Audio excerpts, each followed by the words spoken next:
With over 7 million copies on Steam sold, Palworld has become a huge success. However, behind all the success, more is happening. Welcome in Paltamers, I'm Oehrchen, and today we're going to check on the roadmap Palworld has released, what Nintendo thinks about all this, and how PETA is coming into this equation. Honestly, when I first heard of Palworld, I was not very excited. I thought it was just another Pokemon clone. Only through my work on current reviews, this game started to suck me in. Remember my first video on Palworld where I said I will probably not play this much? Well, forget the statement.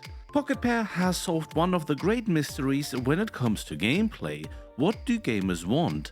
And to the surprise of the gaming industry, it was a very simple answer. Gamers just want to have fun. Palworld is giving gamers the fun they want, and with great marketing, they have sold over 7 million copies only on Steam, with, by the time of recording, 2 million players playing right now, which is bringing them onto a Counter-Strike level.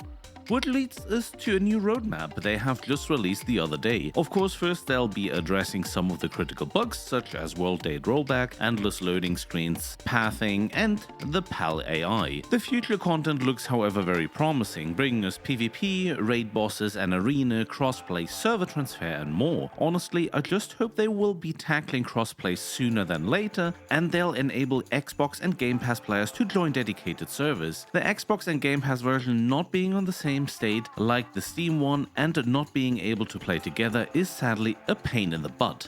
There is, however, a company which does not like to see this development happening, and of course that is Nintendo. Just recently a modder has quit his work on the Palworld Pokemon mod as he says Nintendo is coming after them, and the mod has been taken down. I honestly see why, but also Nintendo somehow doesn't want us to have fun. Way more critical could be the situation for Palworld themselves though. Nintendo and the Pokemon company have released an official statement saying, "We have received many inquiries regarding another company's game released in January 2024. Also, we intend to investigate and take appropriate measures to address any acts that infringe on intellectual property rights related to the Pokemon." So the Pokemon company. Until now, there's no further information if the Pokemon company has found anything, but it will be interesting to see what the future holds. As a personal note, I don't like how people seem to be denouncing Palworld to Nintendo and the Pokemon company, especially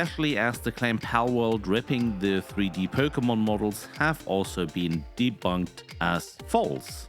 Okay, now to PETA. Actually not really worth mentioning, however PETA is very concerned about the cruelty you can expose your pals to. You can use your pals for unpaid labor, or even eat them. If you're worried about your in-game diet, PETA is offering a vegan guide for playing the game, or they rather recommend selling pals so they can have a better and happy life instead. All in all, it will be very interesting to see how this game develops. They had a great start and now they need to provide so players won't leave. Well, that is all from me today. I just wanted to quickly inform and update you on what is happening with Palworld right now in case you're not following Twitter or other social media. Hope you're having a great day. Thank you for watching, and as always, please remember to be awesome to each other.